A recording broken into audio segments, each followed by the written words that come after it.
Hello there everybody, Sam's Trains here, welcome back to the railway and welcome to another review. Today's review should be a little bit different from the rest because I'm not looking at a locomotive as such. Today I'm looking at a tram.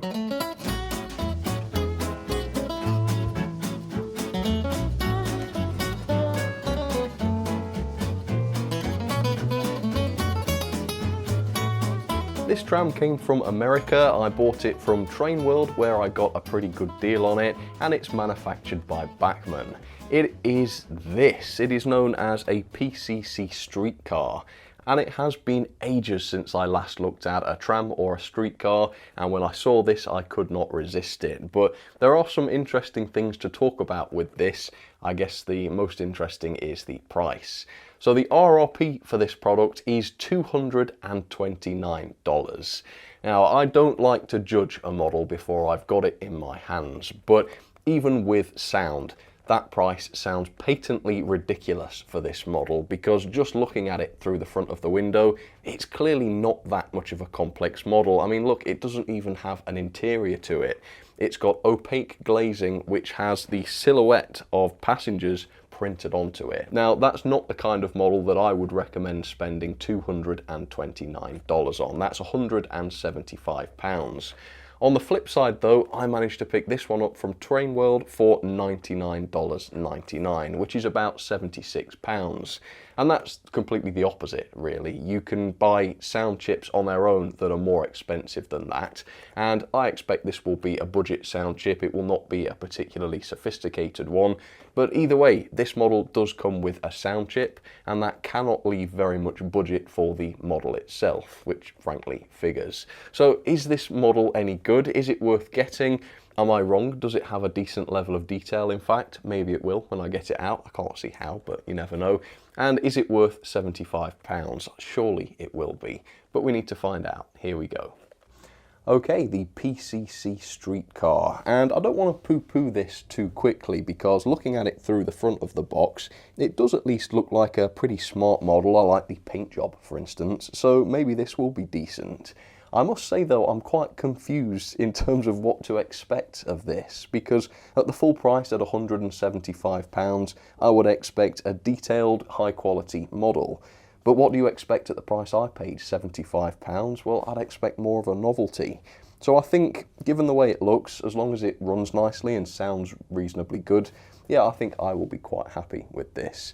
I'm even more confused by some of the claims the box makes. Look at this. So it does say, obviously, it's got loco sound per prototype, programming on the main track, 128 speed step control, blah, blah, blah. It also says die-cast chassis. Well, that would be quite impressive for £75. And also, it says it's got the Easy Mate Mark II magnetically operated knuckle couplers on it. Does it? I certainly didn't see any through the front of the box, and does a tram like this need couplers? Well, I'm going to expect them now because the box has promised it, and it really irks me when manufacturers promise stuff on the packaging that they then clearly don't deliver. So yes, knuckle couplers I fully expect. Let me show you the end of the box then. So the product I have here is item number 60501. It is an HO scale PCC Streetcar with DCC sound value equipped. So it is sound value, not a high spec decoder then. And this one is the San Diego number 529. And with that, let's unleash the PCC Streetcar then, shall we? Let's have a look. Right, seems to be in pretty simple packaging here. Now we've got the usual wad of paperwork, so let's take a look at some of this. So I think this is the exploded diagram, and sure enough, it shows a very simple model. Looks like just a basic plastic body with a simple pantograph attached, and the chassis itself seems to be fairly basic as well. I can see a CAN motor there, and what could be that die-cast chassis that the box mentioned, which appears to just drive one bogie, which again is not a particularly high-spec feature. But again, this is a tram that's not expected to haul anything, as far as I can tell. So it's not going to need all the power that a two bogie drive would bring. We've got a quick start guide for the sound chip, so let's open this up. This could be just a generic one, And yeah, there is a list of sound functions here, but we've got a list for steam, we've got a list for diesel, we don't have a list for electrics or indeed trams. So yeah, that's too generic to be any use here. That will be some sort of warranty registration. And for the love of God, no, a 332-page full-colour combined Bachmann & Williams catalogue, 6.5 inch by 8.5 inch digest size is not something on my radar. I've noticed that I'd have to send $12 US in order to get this thing, and it's only valid for continental USA and Canada only. So you are destroying the planet, Bachmann, by sending this tat to me. What a waste. Right. Let's have a look at the tram then, shall we? That was quite a calm and collected one. I must say I'm tearing those up in a much more sort of relaxed way these days, which is, I think, better for my body. Right, let's open this up. It's just the simple blister packaging this time. No sort of hinged assembly going on here. All right, well, yeah, it looks pretty good. It's got a very plasticky finish to it, which is strange because you would have thought these trams would have a reasonably high shine body to them, but this one doesn't. Let's have a look at it. Can I pull this out? All right, well, I have already tested a Bachmann tram before, and that one was very lightweight and cheap feeling. This, if it was a loco, wouldn't feel particularly heavy, but it's also not as light as that tram I looked at before from Bachmann. The level of detail is exactly as I expected. I'm sorry I'm laughing, I just caught sight of this little driver printed on the inside. Yeah, it's not exactly a substitute for a detailed cab or something, is it? Yeah, quite a plasticky thing, I must say, with an absolute minimum of detail. Not the sort of thing I would be paying $220 for, that's for certain. And underneath, I have to say, this is the chassis, right? Well, it's not die-cast, that is very clearly a plastic chassis. Maybe there will be some die-cast on the actual motor bogie then, or possibly the upper chassis, but the chassis that's exposed is very much plastic, there's no doubt about that. Also, no knuckle couplers, so the box was misleading, there's no other way of putting it. The box promised knuckle couplers. That could influence a buyer's decision to purchase this thing, and the model has not delivered on that. So I guess they used a generic box which makes generic promises about models that in this case was not accurate. Yeah, not impressed. Right, well, let's have a little bit of background on the PCC Streetcars, and then we'll take a closer look at the level of detail on this thing, and I shouldn't imagine that will take very long. The PCC Streetcar, the PCC standing for President's Conference Committee, is a tram design dating back to the 1930s. Built by the St. Louis Car Company and the Pullman Company, these cars were used domestically around the United States and also Europe. The idea for this design was to create a tram car that was comfortable, quiet, yet efficient, streamlined and fast. This was achieved partly by the use of rubber in several aspects of the design. They used rubber in the springs to achieve noise reduction and a smoother ride, and they even put rubber between the tyres of the wheels and the main wheels themselves to further dampen vibration.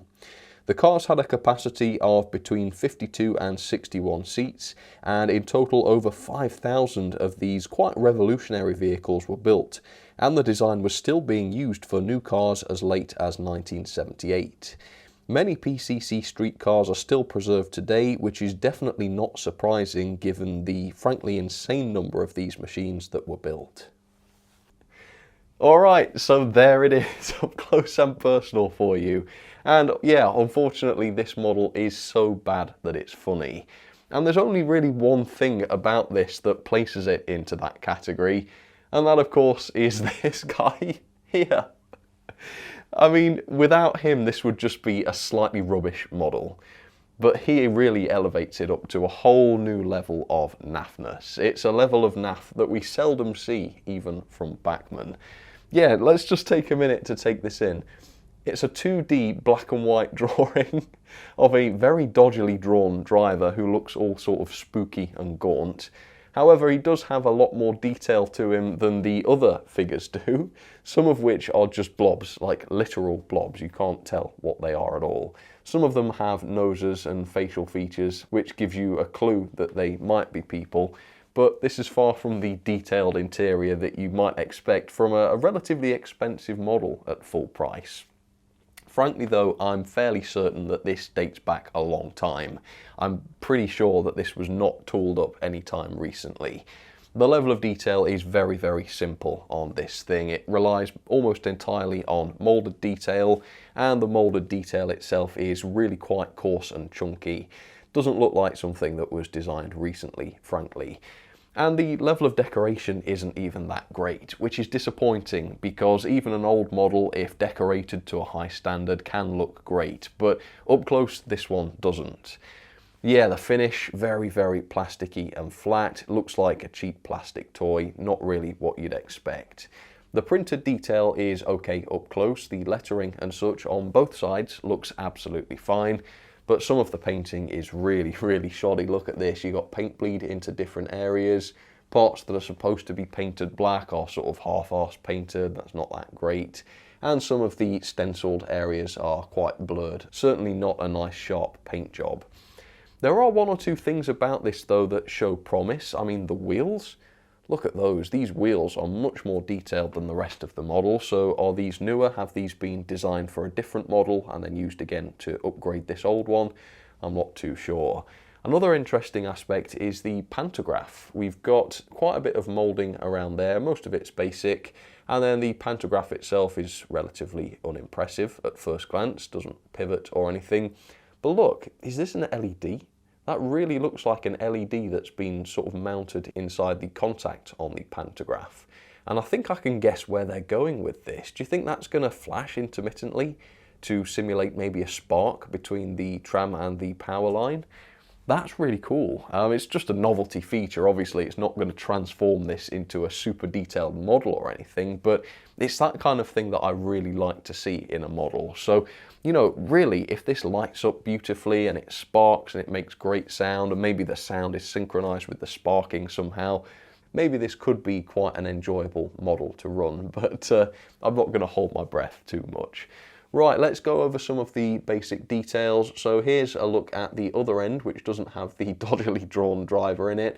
It's got some holes in the back, which are for lights, I believe, and can't really see any LEDs behind these rear lights, but the front one definitely has an LED behind it. So I can give a thumbs up for lighting, that's for sure. And then over on the other side, you can see we've got the doors, which are very, very basic. Again, no proper glazing in them, no separately fitted grab rails or handles or anything like that. It's not the sort of model for that at all. And obviously they're not going to open up to reveal any sort of interior. And I think really it's that makes this look like a toy. I think if you looked inside here and saw seats, even if there was nobody in the seats, that would just make this feel like more of a model. But because you've got this opaque glazing with just the dodgily printed silhouettes, this just looks like a solid block that's been painted to look like a tram rather than a vehicle that tiny people could climb aboard and go for a ride on. You know, it's just missing the magic of a model where you can look inside it and see the little people. I just don't think this is a substitute for that, unfortunately. Right, well, I don't think there's much else to talk about in terms of the level of detail. Hopefully these shots have given you a good idea of what's involved, and we definitely need a name for this guy, so please do comment down below if you can think of something suitably insulting for him. But yeah, that is really all I can say on the level of detail. So let's get this down onto the track. I do have concerns for this thing mechanically. There are problems that I've spotted immediately without dismantling this, but before I do dismantle this properly to see how shoddy it is on the inside, I will get it running and see what it performs like. So this ought to be pretty interesting, I think. Let's get started. So there it is, the PCC tram down onto the track, looking pretty cool, it does. I do quite like the way this looks generally and from a suitable distance. The first performance test has already been done. I filmed that and I will show you how that went in just a moment. Next up though, I want to talk a little bit about the mechanism, and to sum it up to begin with, I will say the mechanism pretty much matches the level of detail, i.e. it's a bit naff.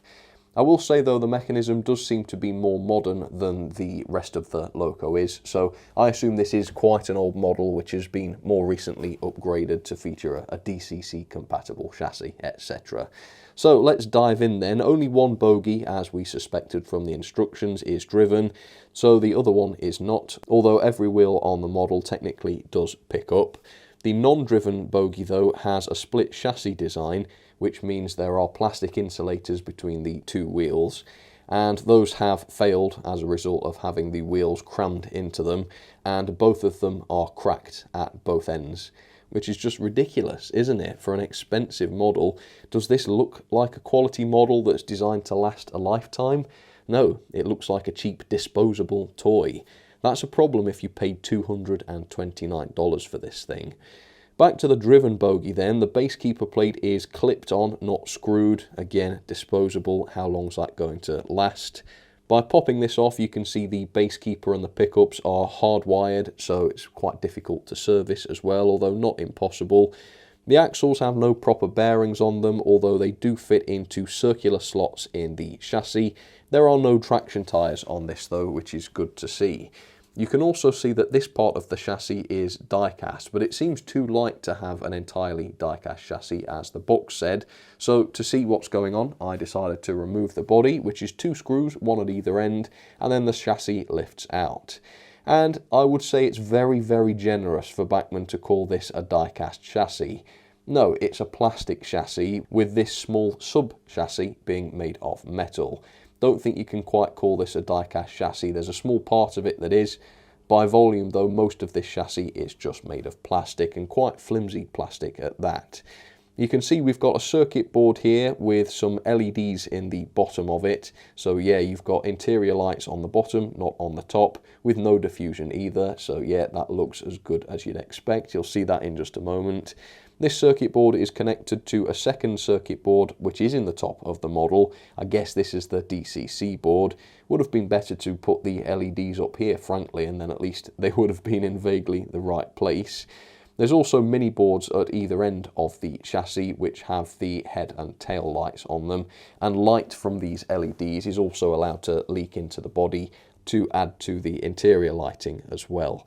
The motor is a very, very tiny thing, as you can see. It's also got a very pointless flywheel on it. So yeah, I guess it does have a flywheel, but that's really too small to do very much, isn't it? And then the gauging comes in at 14.3 to 14.4 quite reliably. I think that's quite impressive given the way those axles have failed. So it's not an impressive mechanism, it is the bare minimum by all means. Basic lighting package without much thought put into it, and a mechanism designed to be cheap rather than long lasting. So not particularly impressive, but let me show you how it got on the performance section. Okay, moment of truth then. Let's see what the performance is like on this thing. And I want to bring you the full experience, so I haven't even plugged in my controller yet. I thought I'd do that live, and we'll see what happens together. So, plugging in. Are you ready? Hopefully it doesn't explode. Frankly, that would not surprise me. Here we go. Okay, small pop, which suggests that there is power getting to the vehicle. Let's just run this on address number 3 then. I'm a bit miffed about this because despite this loco coming with loads of documentation, I haven't got an actual list of decoder functions. So I really will just have to experiment and see what these are like. So let's activate function 1 first of all. Oh, okay, that was odd. So we've got lights coming on. Hopefully you can see that. I think I will have to dim the house lights in order for you to see this properly, but I think that seems to be all right. I must say, it's a beautiful, crisp sound, high quality sound. That's really good. Function 0, that activates the lighting, which, as far as I can tell, doesn't seem to be directional. I'm changing the direction here, and I'm not seeing a difference when I do that. So it's just lights on or off as far as I can tell. Maybe that will change when I start to run the thing. I doubt it though. Function 2. Oh. Alright, a slightly digital sounding beep. Could that be a different bell? I'm not sure. I'm not a tram expert, obviously. Let's do oh, that was the bell again. Let's do function 3.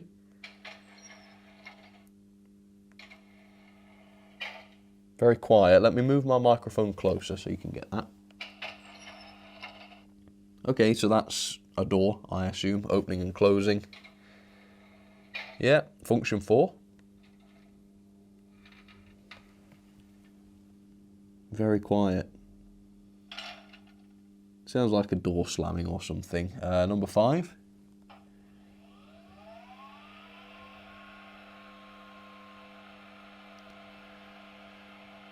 Alright, is that going to stop? Nope. So that sounds like maybe the drive mechanism or something kicking in. Alright. I'm switching it off and it's ramping down. Yeah, I have to say the sound quality is great. It's not very loud, so I'm not expecting distortion, but yeah, it does sound really, really good, and I'm really enjoying the selection of sounds it's got as well. Let's carry on though. Are there any more? Number 6? No. Nothing from number 6. Okay, so a great selection of sounds. I like that very much. Let's now give it some juice and see whether it makes any noise as it runs along. Let's see. Oh, it's working. Alright, reverse direction. Have I got my sound on or not? Function 1. So I guess the sound is left to the user to operate, and it's cut out on the points. And again, let's go the other way. Alright, so reliability is a little questionable, I guess. Yeah. Oh, it's survived this time. Obviously, it hasn't run in yet, so I'm expecting this to improve as it does so. Yeah, I'm not too disappointed really with this. I'm struggling to keep the lights on though. Are they staying on now? Oh, I think it's probably because it's cut out. When it cuts out, do the lights not come back on? Yeah, so I have to reactivate the lights when I... Oh, there we go. I got it. Sorry, I'm having a bit of an issue with the lights there. I'm not noticing anything happening with the pantograph light though. I'm pretty sure that's an LED up there. The problem is I don't know whether there's a function for it. It wasn't number 6, was it?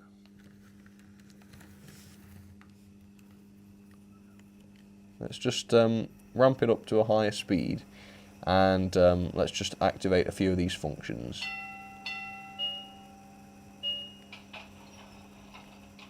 Right, horn, whistle, bell, headlight.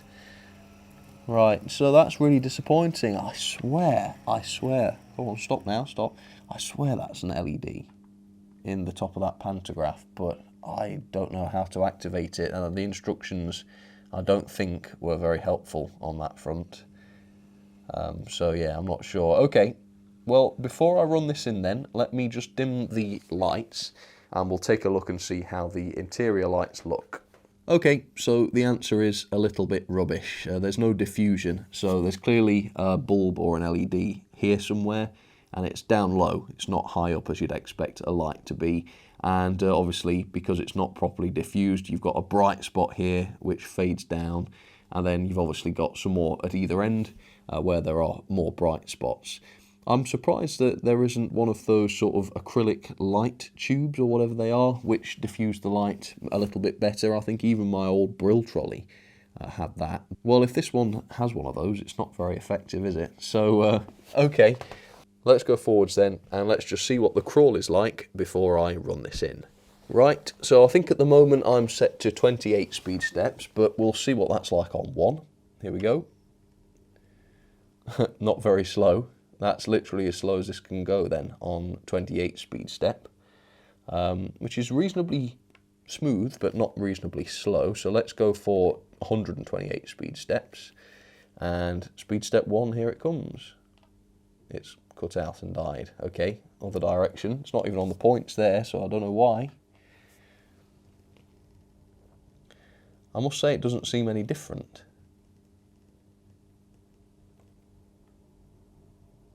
Doesn't seem any different at all. Let me just zoom out and let's see what this looks like at speed step 28 on 128 speed step mode. Alright, so yeah, the decoder is differentiating between the 28 and 128 speed steps. It almost looked like it wasn't, but yeah, it seems to be. I must say it's nice and smooth. I don't quite know the ins and outs of the mechanism at this point. You will know better than that.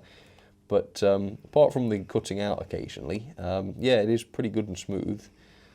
So let's try and get an idea of the gearing. Let's go back to 28 speed steps and let's see what it's like at about half speed. 50% power. Yeah, it seems reasonably sensible, I suppose. And what's this got? How fast can it go? I wouldn't say it looks very different, really. Let's go back in the other direction for another run past. Yeah, that's full speed. So, yeah, I would say, actually, for what appears to be a bit of a novelty, yeah, the speed and the gearing does seem pretty sensible. Right.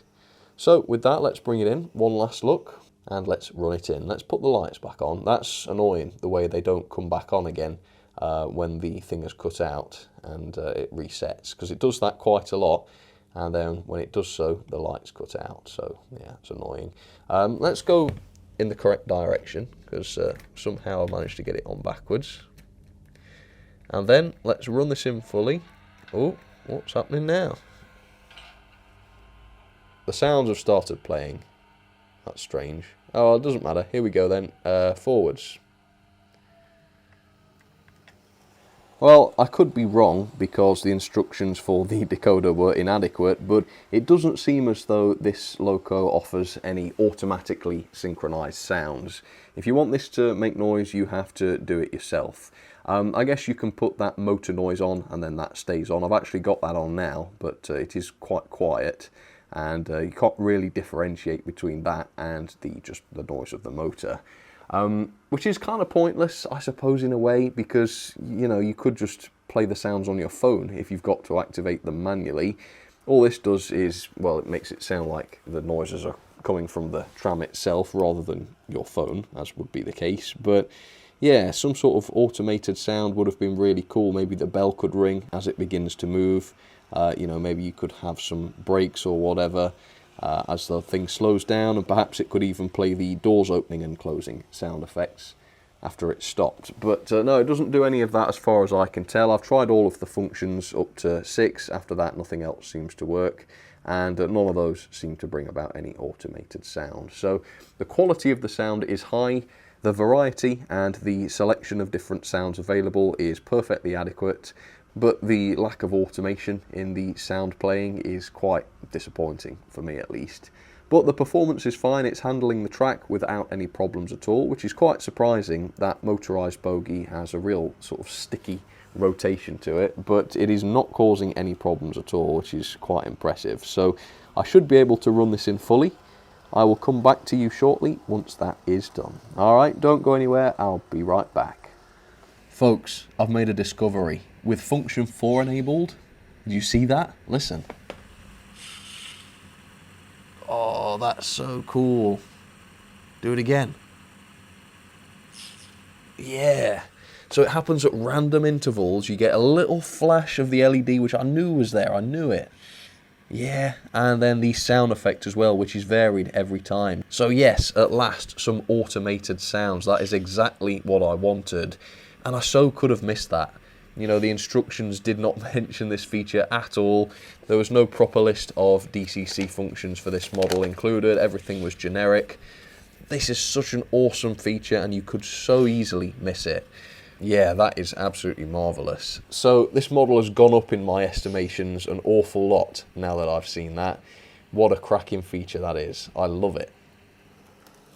Okay, folks, I am back. Whoop. That decelerated rather slowly there and then cut out on the points. And that's really the story with this. It performs fine, it doesn't derail or slow down on curves or anything like that, but it does an awful lot of cutting out. The pickups are really not very good on this, to say that they're all-wheel pickup. And of course, to add to that, whenever the thing does cut out, whatever functions were enabled at the time get disabled and you have to re-enable them on the controller, or at least you have to touch one of the function keys to get them to come back on. And I can demonstrate this quite easily, so let me see if I can put one of the sort of looping sounds on. There we go, so we've got the electric motor running there. So let's simulate a cutout. There we go, loco cuts out for a second, saves itself. Nothing. Yeah, the functions don't re-enable themselves. And then if I press function 0, and switch the lights back on again, then yeah, the lights will come back on. Actually though, the motor noise has still not come back, so I'll have to re-enable that. There we go. So it's pretty much useless really. If it's going to behave like that on DCC, it needs more reliable pickups, and they are frankly not at all reliable. In fact, I haven't tested the reliability of the non-driven axles, but they don't seem to be very good. Let's see if we can give it some power. There you go, I've got the non-driven wheels on the track, and so they are connected, yeah, as you can see, but very intermittently. What about the other bogie? Yeah, they're connected as well. So all the pickups seem to work. It's not like we've got any dead ones, it's just they're horribly unreliable, and the DCC decoder is configured in a way which exacerbates that issue. So yeah, I'm not very impressed with it really. If it worked a bit better, it would be great. Anyway, I won't faff around with the functions now. I'll leave them as they are because I want to see how this crawls. So let's give it the best possible chance and go on 128 speed steps. Let's go for step 1. Nah, it's immediately cut out there. It's even worse than it was before, actually. There you go, that's as slow as it can go. Presumably you can sort of reprogram the decoder so that it kicks in at lower voltage or whatever, but frankly I'm not in the business of doing that. I just test stuff as it comes out of the box, and you know, it's not bad, but it's a little bit jerky, and frankly even if the decoder would let it go even slower, the cutting out would be even more horrendous, and I think it would start to get more juddery as well, because it's not a dreadfully smooth motion at that speed. Yeah, it's just constantly cutting out. Does it become more reliable as we go higher up on speed? Let's set it to 10. Oh, it's sort of saved itself there anyway. So at the higher speeds it does become more reliable, but frankly, if at the crawl it cuts out and all the functions turn themselves off, you're not going to want to crawl with it, are you? It just makes the crawl useless. So effectively, this is about as slow as you can go, because this is not now cutting out.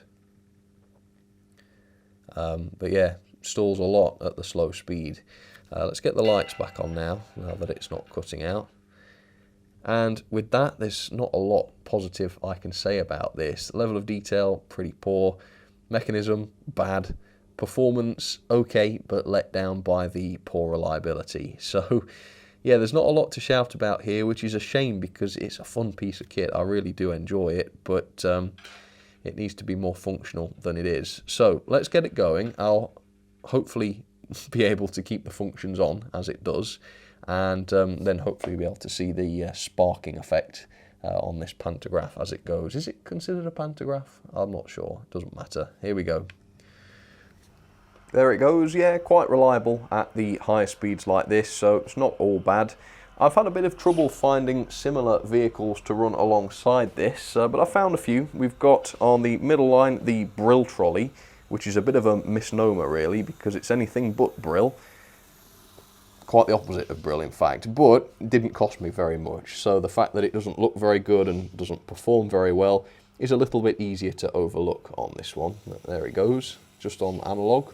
And then because today's video has been about unbelievably naff passenger vehicles from Bachmann, I've decided to run no other than the diseased caterpillar herself, Circle.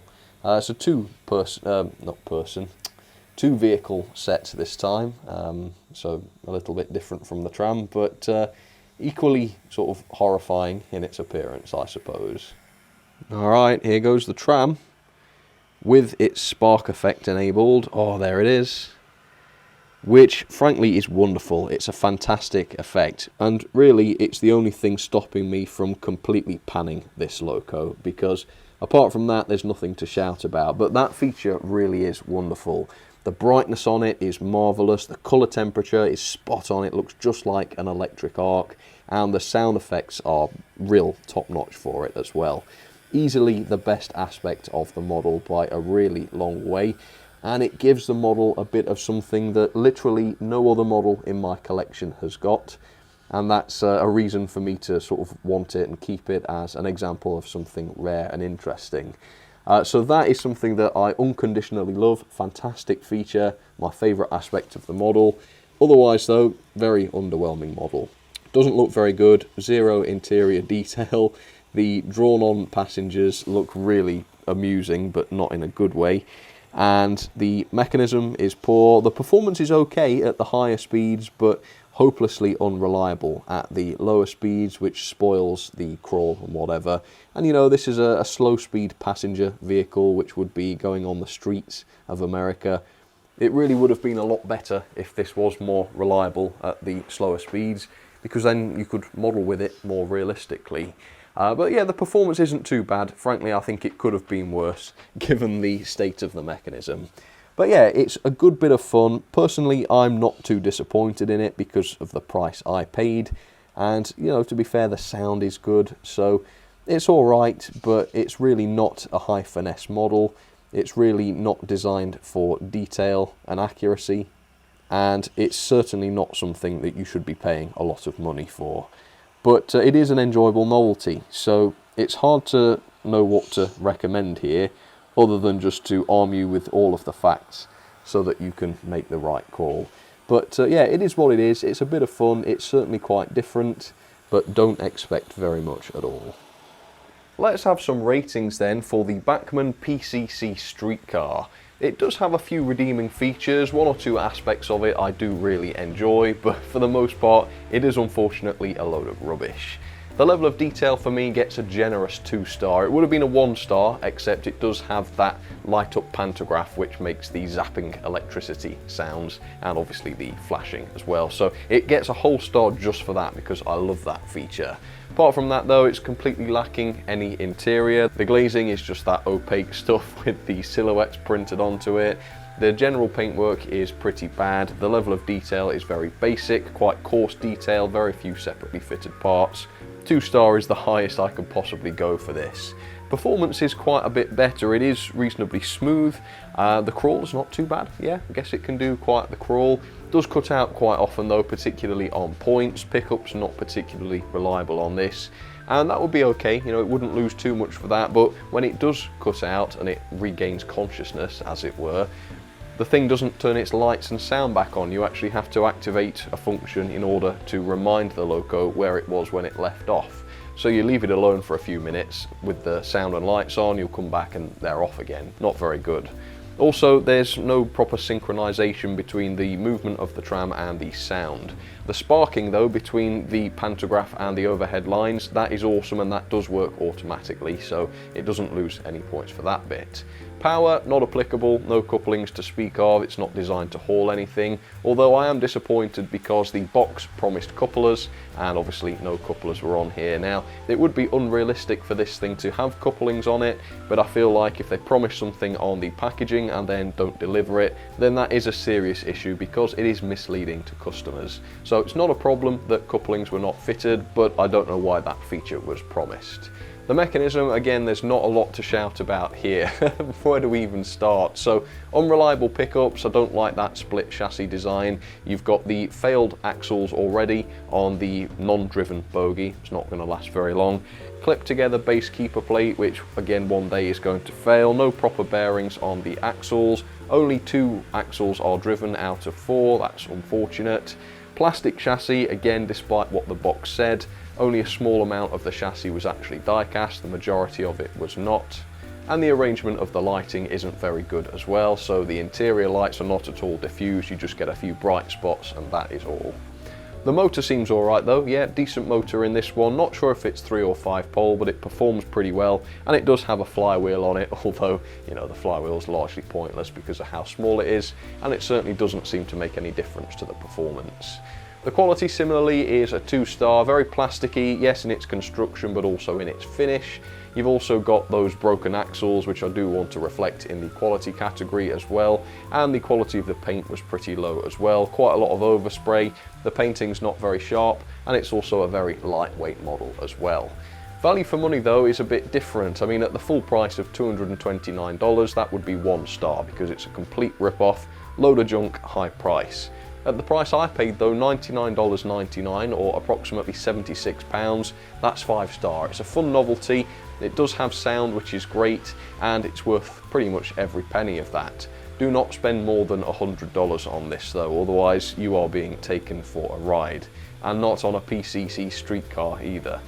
Okay, overall that is 4.93 out of 10. Very rare to get a Loco score below 5, but this one does deserve it. That's a grade of E, the lowest grade I can give. And into the logbook it goes, and yes, it is bottom for 2023. 33rd place below the Lionel Hospital train. This is a cheap novelty. I can recommend it, but only at the price I paid. Any more than that and it is a rip-off, and you would expect far more features and far higher quality at any price above that. So is it a good model? No, it's a load of rubbish. Is it a fun novelty though? Yes, it is a lot of fun, and I have to admit, overall, I do quite like it. Well folks, that will just about do it for this review. Obviously this video is a lot about my opinions, but they are just opinions. Where do you stand on this thing? Do you think I've been too harsh? Do you think this is actually okay for what it is? I think there is a case to be made for that, particularly at these lower prices. Again, $100 for a Loco with DCC sound. Yes, a rubbish Loco, but a Loco nonetheless with DCC sound. That's not too bad, and no, I would not argue with that. For $100, the value on this is perfectly okay. On the other hand though, it's still $100, isn't it? And a bit more quality, bit more detail certainly wouldn't have hurt this, and that's even more true at the higher full price for this. So yeah, not dreadfully impressed, but it certainly has a few redeeming features. Well folks, thank you so much for watching, and I will see you very, very soon for another review. Alright, cheers folks, you take care.